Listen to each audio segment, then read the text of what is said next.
Second Amendment exists for one clear reason: defense. Just can't imagine, the hypocrisy of something like that. The right of the people to keep and bear arms shall not be infringed. Those restrictions are now very real. Courts of Justice Committee approving several bills. Government official, yes, and then the bail bondsman or the repossessor of cars, no.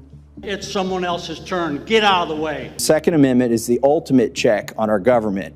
It's our God-given right. Several of those bills restrict exactly the kind of carrying rights and location to protect their Second Amendment rights. Gun legislation is moving forward. A lawyer who was responsible for arguing the Heller case and also the McDonald case, and he won both of those cases in the Supreme Court.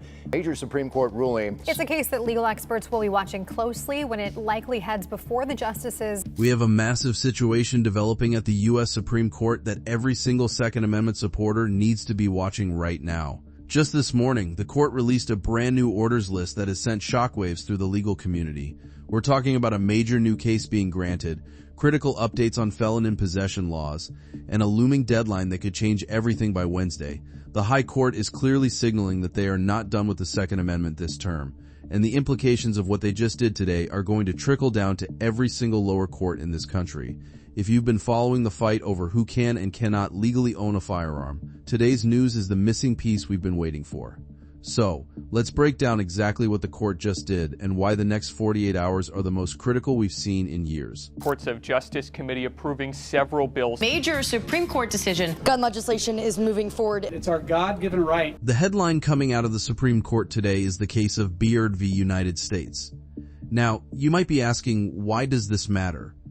Well, this case involves the federal felon in possession statute, which is currently the most contested piece of firearm law in the United States. For months, we've seen a massive circuit split. Some courts have suggested that nonviolent felons shouldn't lose their rights forever, while other courts are doubling down on lifetime bans. Everyone expected the court to take a case to fix this, and today they finally stepped in. But here's the twist. The court did something very strategic. Beaird originally challenged the constitutionality of his entire conviction, arguing that a lifetime ban on possession violates the Second Amendment under the Bruin historical test. However, the Supreme Court denied that part of his petition. Instead, they agreed to hear the case on a much more technical yet vital question: whether the rule for the deference that courts must give to the commentary of the sentencing guidelines is still valid. Specifically, they are looking at a 1993 case called Stinson v. United States. Citizens concerned about gun restrictions are taking action. It's someone else's turn. Get out of the way. Now, don't let the technical language fool you. This is a major move. By taking this case, the justices are looking at how the federal government calculates prison time for gun crimes. If they strike down Stinson deference, it would mean judges, not bureaucrats at the Sentencing Commission, have the final say on how firearm laws are interpreted during sentencing. This is the court's way of beginning to dismantle the administrative state's power over your 2A rights.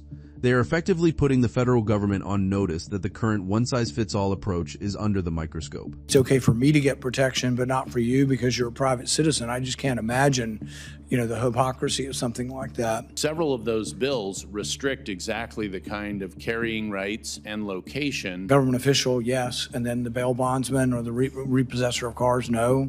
Your right to self-protection, as those restrictions are now very real. While today's orders cleared the deck, we are also tracking another massive case that was relisted multiple times: United States v. Ali Danielle Hemani. This case is trending across the country right now because it asks a question the court has never definitively answered. Does the Second Amendment prohibit a categorical ban on gun ownership for unlawful users of controlled substances even when they aren't presently intoxicated? Think about the stakes here. With cannabis becoming legal in more states every year, the federal government is still using a 1968 law to permanently disarm anyone who uses a substance they don't like. The Fifth Circuit already ruled in favor of Hemani, saying that a lifetime ban for recreational drug use doesn't fit the historical tradition of this country. The fact that SCOTUS is holding on to this case while granting others suggests they are waiting for the perfect moment to drop a ruling that could restore rights to millions of Americans. Simple and direct language of our Constitution is clear. The right of the people to keep and bear arms shall not be infringed. The Second Amendment exists for one clear reason: defense. The Second Amendment is the ultimate check on our government. lawyer who was responsible for arguing the Heller case and also the McDonald case, and he won both of those cases in the Supreme Court. Now, here's the part you need to pay the most attention to. While today's orders are a big deal, the real explosion is likely coming this Wednesday, April 22nd. In Supreme Court world, Mondays are for orders, but Wednesdays and Fridays are often for opinions. We are currently waiting on several major rulings that have already been argued. We are looking for the court's final word on sensitive places. Can a state like New York or Hawaii declare the entire state a gun-free zone? This is big. It triggers something in me that something has to be done. The Second Amendment protects the right to carry a gun in public for self-defense. Just look at the recent lower court activity. In Connecticut, we just saw a federal judge in the Nastri v. Bondi case uphold a ban on firearms in post offices, calling them sensitive places. This is a direct challenge to the Supreme Court's authority. The legal community is trending with speculation today because of how the court handled the Beaird grant this morning. Usually when the court is about to drop a massive ground-shifting opinion, they start clearing the deck of smaller related orders. That is exactly what we saw today. This suggests that Wednesday could be the day we see a definitive ruling that finally reins in these sensitive place overreaches and restores carry rights in federal facilities. Supreme Court today handed down a major victory for gun control advocates. As the nation deals with a recent wave of mass shootings, the Supreme Court expanded gun rights. So, where does this leave us as we head into the next 48 hours? We have 3 key questions that are going to be answered very soon. First, will the Supreme Court use the Beaird case to finally limit how the federal government can use guidelines to stack years onto firearm sentences? If they do, it weakens the entire federal enforcement apparatus. Second, what is the fate of the unlawful user ban? If the court follows the Fifth Circuit's logic in the Hemani case, it would be the biggest expansion of gun rights in a generation. It would fundamentally change the definition of who is dangerous enough to be disarmed. This rule is not. The right to keep and bear arms shall not be infringed. And third, is today's order just the smoke before the fire for Wednesday's opinions? If the court strikes down the sensitive places doctrine this week, it would effectively invalidate the restrictive CCW killer laws we've seen passed in California, New York, and Illinois. We are at a fever pitch in the Second Amendment fight. The anti-gun groups are scrambling because their delay and pray strategy isn't working. The Supreme Court is taking cases.